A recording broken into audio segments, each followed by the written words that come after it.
everybody, once again, welcome back to Inside the Mind and welcome back to the channel as well. You know, it hasn't gone unnoticed. I've noticed that things seem to be ticking up most days, so I'm very appreciative for that.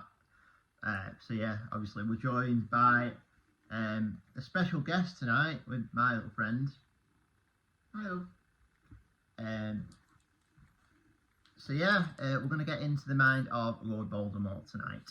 Now, Lord Voldemort, as many people know, is the antagonist in Harry Potter, and we're going to look at why he targets Harry, you know, go a bit into the prophecy. You know, obviously Voldemort thinks the prophecy is Harry, but in actual fact, I think I've spoken about this before, it just speaks of a boy who was born at the end of July.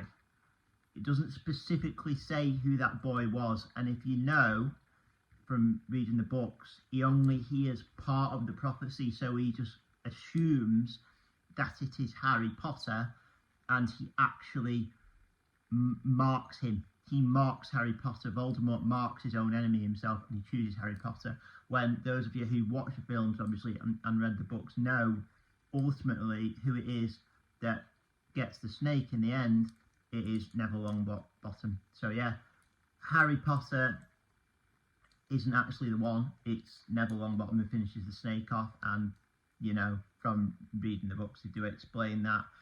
But yeah, something that I've always wondered, and especially about Voldemort, is something that I did want to see more of, is like more into that time period, like obviously before Harry Potter was born.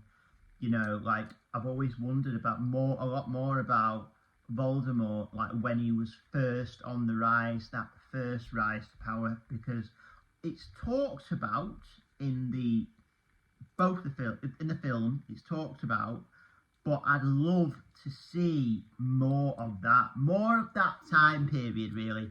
And I do hope that when we get the series, in regards to him, the main things that I want to see them go into and show you in that series are a bit more into him, like maybe it's in a flashback or something, a bit more into him before Harry Potter was born, you know, when he was on his first rise to power.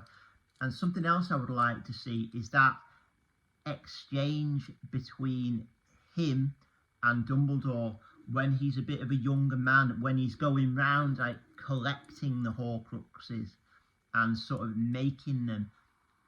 You know, I think it'd be interesting to see all about that and go into that time period as well, and also to see the interview because he goes back and tries to become a teacher at Hogwarts. He goes for an interview at Hogwarts, and obviously Dumbledore doesn't allow him or won't give him the job. So I do want to see, and I do think it would be very interesting to see or go into those time periods and look inside Tom Riddle and look inside Voldemort and look inside his mind and see why, obviously, these things happen and things like that. But yeah, I'm really, really intrigued to see, like, who they cast as him in the show, because I'm really, really looking forward to seeing that. But also these little extra bits that they don't put into the films that I think, with it being a series, that they really could go into and flesh out and make better.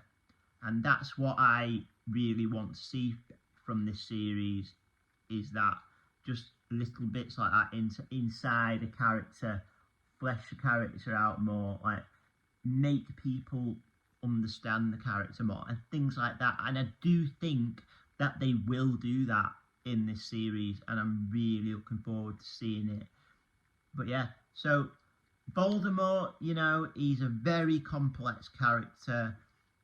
He, like, you know from reading the books and seeing the films, that how complex he actually is. You know, obviously being an orphan and it really, really goes right the way through to his core about obviously his dad being a muggle and what happened there, and him being an orphan, feeling abandoned, and ultimately that drives how he feels towards muggles, and you can see it. So yeah, do hit that follow button or subscribe button. Helps the channel out greatly.